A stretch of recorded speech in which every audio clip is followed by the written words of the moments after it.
Hello வணக்கம். இன்றைக்கி நாங்கள் கதைக்க போகிறது விஷயம் வந்து பிக் பாஸை பற்றி தான். வீக்கெண்டில் நடந்த விஷயத்தான் கதைக்க போகிறோம். ஸோ இந்த வீக்கெண்ட் வந்து பெரிய ப்ராமிசிங்காக இல்லை. எனக்கு இந்த 9 வீக் நடந்த வீக்கெண்ட்லேயே வேர்ஸ்டான வீக்கெண்டாக தான் நான் இதை பார்க்குறேன். இருக்கும் கதைக்கிறதுக்கு ஒரு பாயிண்ட்ஸும் இல்லாத மாதிரி இருந்துச்சு.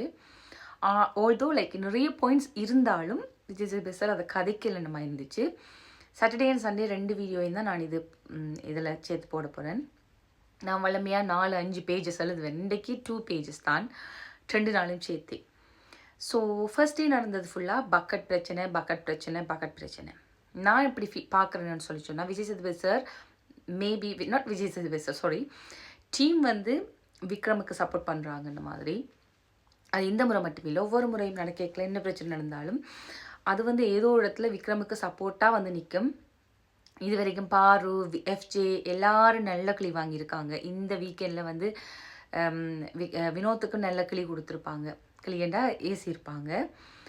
ஆனால் இது வரைக்கும் விக்ரமுக்கு அப்படி ஒரு விஷயம் நடந்த மாதிரி தெரியல. மேபி இந்த வீக் விக்ரம் ஒன்றும் செய்யாட்டியும், ஆனால் விக்ரமுக்கு சப்போர்ட் பண்ணுற மாதிரி தான் இந்த வீக்கை நான் பார்க்குறேன். இந்த பக்கெட் ப்ராப்ளம் நைட் என்ன நடந்தன்ற காட்டாங்க. கார்த்திக்லேயே தெரியுது வந்து பாரோட விஷயம். பாரு வந்து ஸ்ட்ராட்டஜிக் குயின் தான் இந்த விஷயத்தை பொறுத்த வரைக்கும். ஸோ பாரோட இன்டென்ஷன் என்ன வந்திருக்குன்னு சொல்லி சொன்னால், விக்ரமிட்ட சொல்லிவிட்டா விக்ரம் எழும்பி போய் ஒரு ஆளாக்கு கேட்கல. விக்ரம் எழும்பி போனால் அந்த இடத்துல நாங்கள் நெக்லஸை எடுக்கலாம்ன்றதான் அவரோட ஸ்ட்ராட்டஜி. அந்த ஸ்ட்ராட்டஜியை அக்செப்ட் பண்ணிட்டு தான் வியானாவும் சரி ரம்யாவும் சரி இருந்தவங்க. ஏன்னா வியானாக்கும் தெரியும், ரம்யாக்கும் தெரியும் அந்த திங்ஸ், அந்த பக்கெட்டுக்குள்ளே இருந்த திங்ஸ் வந்து இவட தானு தெரியும், வியானாவோட தான் தெரிஞ்சாலும் விக்ரம் கேட்கட்டுமென்று வெயிட் பண்ணியிருக்காங்க.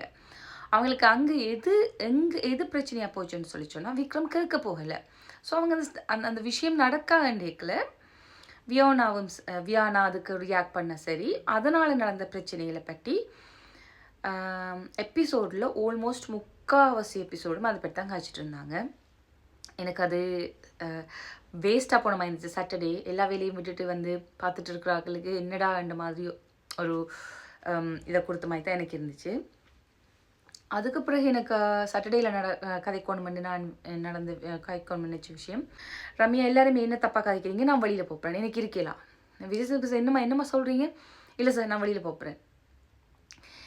ஒருத்தருக்கு கூட மரியாதை கொடுக்கலாதா ரம்யாவுக்கு? பிக் பாஸுக்கு மரியாதை இல்லை, கெட்ட வார்த்தை கதைக்கிறது, விஜய் சேதுபதி சார் சொன்ன பிறகு கெட்ட வார்த்தை பேடாக கதைக்கிறது. இப்போ கதவை திறந்து விட்டவங்க எல்லாம் இவங்க செய்த பிள்ளை, பிக் பாஸ் செய்த பிள்ளை. எதுக்காக ரம்யாவை வச்சுருக்காங்கன்னு எனக்கு தெரியல. நீங்கள் சொல்லிட்டீங்க, நாங்கள் கதவை திறந்துட்டோம், நீங்கள் போகணும் என்று ஸ்ட்ரிக்டாக பிக் பாஸ் சொல்லியிருக்கணும். ஆனால் இந்த விஜய் டிவி டீம் என்னத்துக்காக ரம்யாவை வச்சுருக்காங்கன்னு எனக்கு தெரியல. ஒருத்தர் வந்து கேவலமாக கதைக்கிறதால அவங்க நல்ல கண்டென்ட் தருவாங்கன்னு நினச்சி நீங்கள் ரம்யா வச்சுட்டிங்கன்னா உங்களோட க்ரெடிட் அங்கேயே நீங்கள் லூஸ் பண்ணுறீங்கன்னு நான் ஃபீல் பண்ணுறேன். ஸோ பிகாஸ் ரம்யா வந்து அவ்வளவு வாய் காட்டிட்டு அவ்வளவு எதிர்த்து கழிச்சிட்டு திருப்பி நீங்கள் உள்ளுக்குலாம் ரம்யாவை எடுத்துருக்கக்கூடாது. So like anyway end of the day உங்களுக்கும் வந்து விஜய் டிவிக்கும் வந்து என்ன இதுதான் முக்கியம், ரேட்டிங் முக்கியம். லைக் உங்களோட வீடியோஸ் ஒழுங்காக போகணுமன்றக்காக நீங்கள் செய்கிற ஒன் ஆஃப் த வேலைன்னா நான் பார்க்குறேன். எனிவே ஆடியன்ஸ் ஒரு கொஷின்ஸ் கேட்டிருப்பாங்க. அந்த கொஷின் வந்து எனக்கு ஆடியன்ஸ்லேருந்து வந்த மாதிரி தெரியலை. ஆனால் பாயிண்ட் சரி. நீங்கள் வந்து அவங்க சொல்லுவாங்க அப்படின்னு சொல்லி சொன்னால், நீங்கள் வந்து நீங்கள் ஒருத்தரையும் செலக்ட் பண்ணலாம், ஆனால் உங்களுக்கு கேசுகிறாங்க, அதை எப்படி ஹேண்டில் பண்ணுறீங்கன்ட்டு.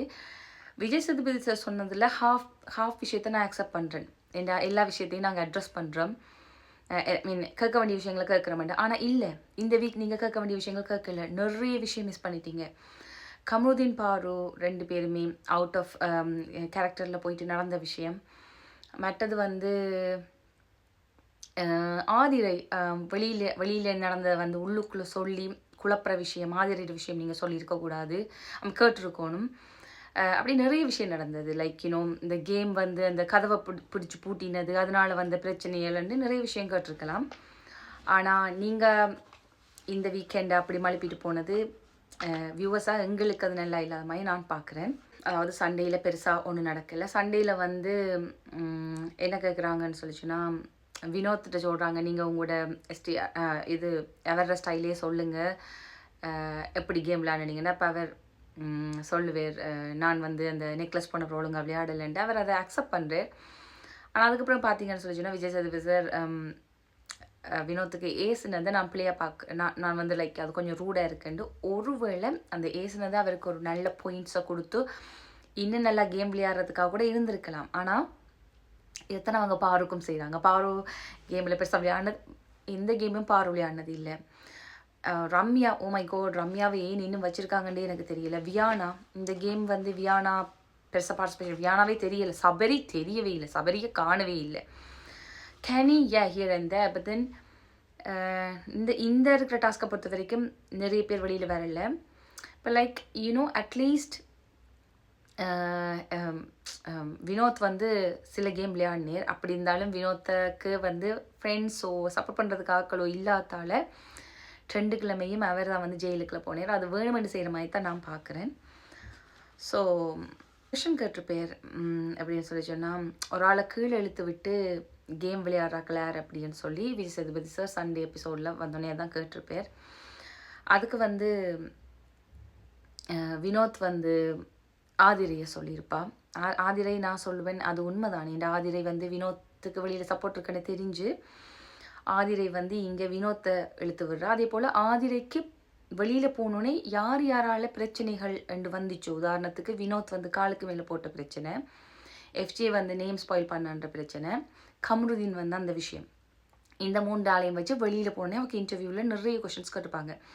அந்த 3 பேரையும் டார்கெட் பண்ணித்தான் ஆதிரை கேம் விளையாடுறா.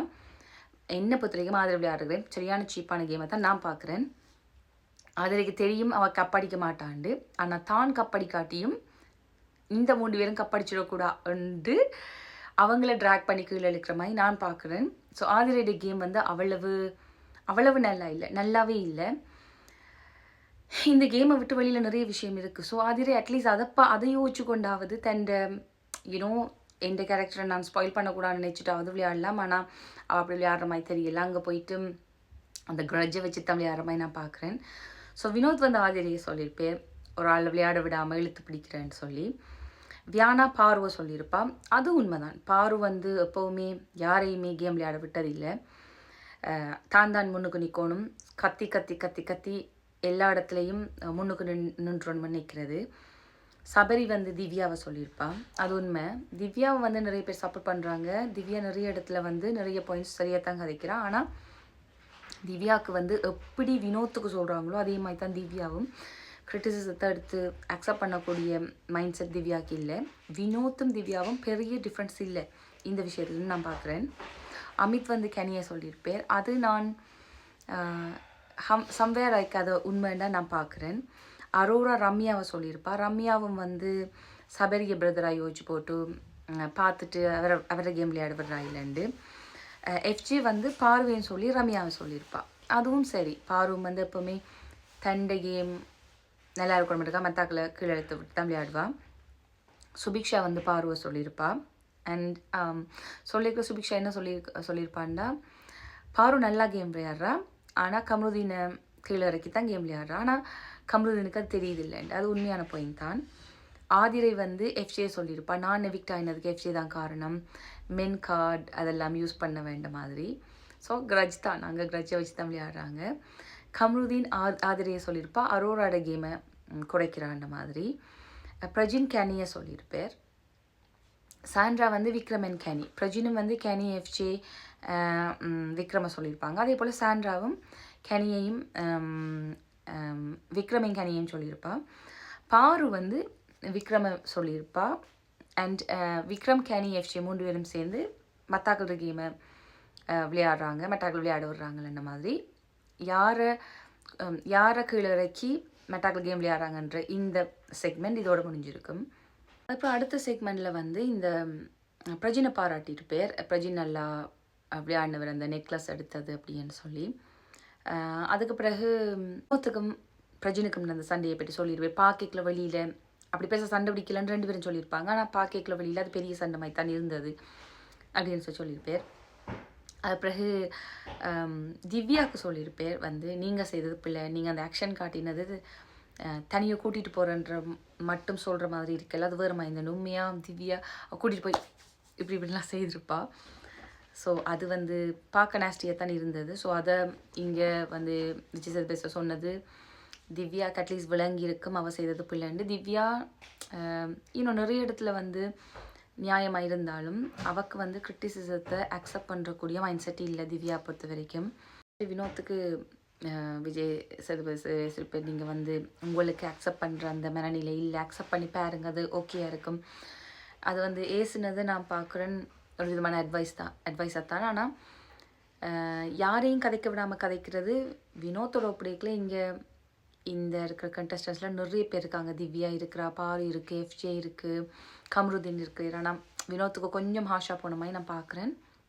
மேபி அது வந்து அவருக்கு ஒரு ஹிண்ட்டாக கூட இருக்கலாம், நீங்கள் நல்லா விளையாடினா நல்ல இடத்துக்கு வரலாம்ன்ற ஹிண்ட்டாக கூட இருக்கலாம். தலை பற்றி என்ன நினைக்கிறீங்கன்னு கேட்கல.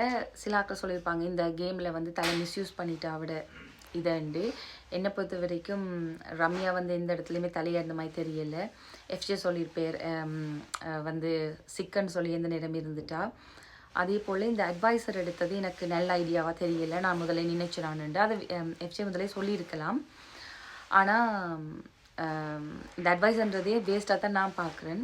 டாஸ்க் லிஸ்ட் படிக்கிறதுக்காக நிறைய பேர் ஆசையாக கேட்பாங்க, நான் முதல் வீடியோஸை பார்க்கல. ஸோ டாஸ்க் லிஸ்ட் படிக்கிறதுக்கு யாரை வேணாலும் கூப்பிட்டுருக்கலாம்.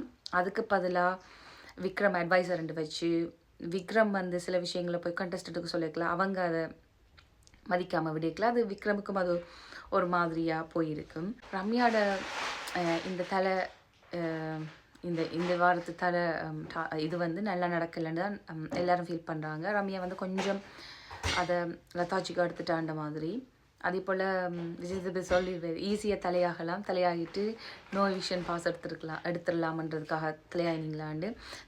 ரம்யா பொறுத்த வரைக்கும் ரம்யா அப்படித்தான் பார்க்குறான்னு நான் யோசிச்சினான். ஆனால் தலையாயினோன்னே நானாக தான் தலையாக வந்தேன், எனக்கு யாரை சப்போர்ட்டும் இல்லைன்னுலாம் சொல்லிட்டு அந்த பாஸ் எடுத்துட்டு அதுக்கான வேலை எதுவுமே செய்யலைன்ற மாதிரி.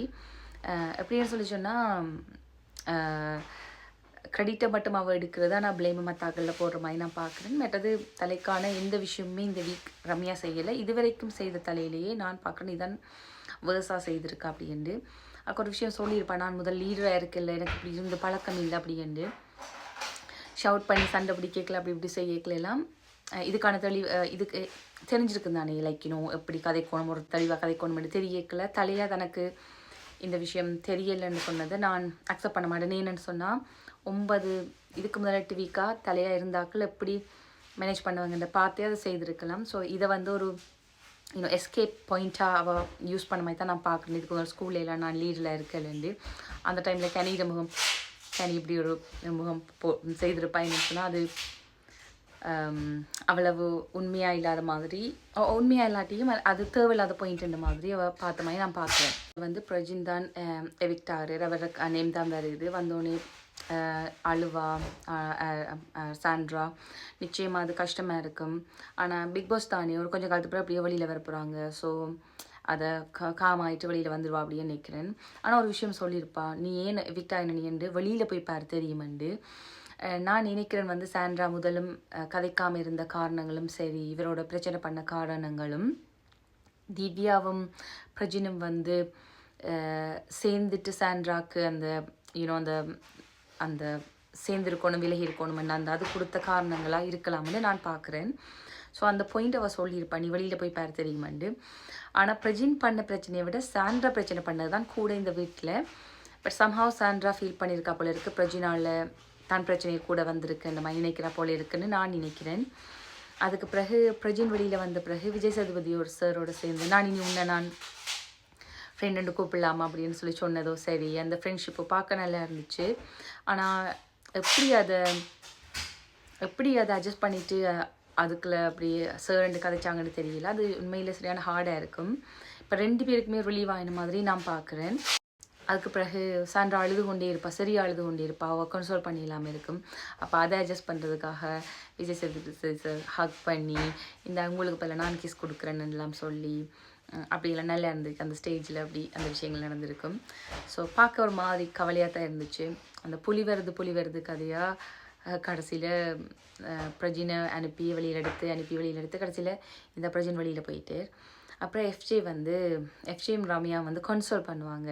இட்ஸ் ஓகே, கடந்து வந்துடுவீங்கன்ட்டு. பிறகு எஃப்ஜே ஃபனி சொல்லுது, அந்த மனுஷனை ஒரு மாதமாவது நிம்மதியாக இருக்கட்டும், பொண்டாட்டி ஊருக்கு போயிட்டான்னு நினச்சிட்டு அப்படின்னு சொல்லியிருக்கும் எஃப்ஜே. அதுக்கப்புறம் நைட்லலாம் கொஞ்சம் நிறைய பிரச்சனைகள் நடக்குது. ஸோ எனவே இந்த 2 நாளும் இதுதான் நடந்தது. சொல்கிறதுக்கு பெருசாக ஒரு விஷயமும் இல்லை. நான் போட்ட பிக் பாஸ் வீடியோஸ்லேயே வெரி ஷார்ட்டான பிக் பாஸ் வீடியோ இதுதான். விஜய் சேதுபதி சார் நான் பார்க்குறேன். அவருக்கு பெருசாக இன்ட்ரெஸ்ட் இல்லாமல் இருக்க போல இருக்குது இந்த வீக்கெண்ட்ஸ் எபிசோட்ஸ். பிகாஸ் கதைக்க வேண்டிய விஷயங்களை கதைக்கிறதில்ல. கமருதீன் விஷயம் சரி, கமருதீன் பார்வதி அந்த அவுட் ஆஃப் கேரக்டரில் வந்து நடந்த விஷயங்கள் சரி, பிக் பாஸ் திட்டினது இது வரைக்கும் பிக் பாஸ் யாருக்குமே இப்படி திட்டினது இல்லை, திட்டினது சரி. அதை கூட இவங்க பிக் பாஸ் திட்டின பிறகு கூட இவங்க பிக் பாஸ் சொல்ல சண்டை பிடிச்சது சரி, இதுகளையெல்லாம் அட்ரஸ் பண்ணாமல் போகிறதுக்கு விஜய் சேதுபதி சார் காரணமா, இல்லாட்டி இந்த டீம் வந்து இதுகளை எடுத்து சொல்லாமல் லைக் அதை கடந்து போடுறது காரணமாக எனக்கு என்னென்னு தெரியல. ஆனால் இந்த வீக்கெண்ட் வெரி அந்த வீக்கெண்ட் செய்யாமலே இருந்திருக்கலாம் அந்த மாதிரி தான் இருந்துச்சு. யாராச்சும் நல்லா நிறைய பேர் நல்லா ரிவ்யூ பண்ணுறாங்க, அவங்கள எடுத்து ஹாஸ்டிங் பண்ண விட்டுருக்கலாம். அதாவது லைக் நான் திருப்பவும் சொல்கிறேன், விஜய் சேதுபதி சிறப்பிலையாக சொல்கிறதுக்கு இல்லை. காதுக்குள்ளே என்ன வருதோ அத்தான் அவரும் கதைக்கலாம், இல்லாட்டி அவங்க என்ன சொல்கிறாங்க, டீம் என்ன சொல்லுதோ அத்தான் அவரும் கதைக்கலாம். ஆனால் எண்ட் ஆஃப் த டே இந்த வீக்கெண்டால் எல்லா டீம் கிளி வாங்கி கட்டுறது விஜய் சேதுபதி தான். ஸோ எனக்கு பார்க்க அவர் ஒரு மாதிரி ஒரு அங்கேயும் இல்லாமல் இங்கேயும் இல்லாமல் ஒரு இடத்துல இருந்து கஷ்டப்படுற மாதிரி எனக்கு தெரியுது. Anyway thank you. இவ்வளவு தான் இந்த வீக்கெண்ட் எபிசோடு பற்றிய வீடியோ. நான் நாளைக்கு வீடியோ போட்டிருக்கேன். ப்ளீஸ் சப்போர்ட் பண்ணுங்கள். தேங்க்யூ, பாய்.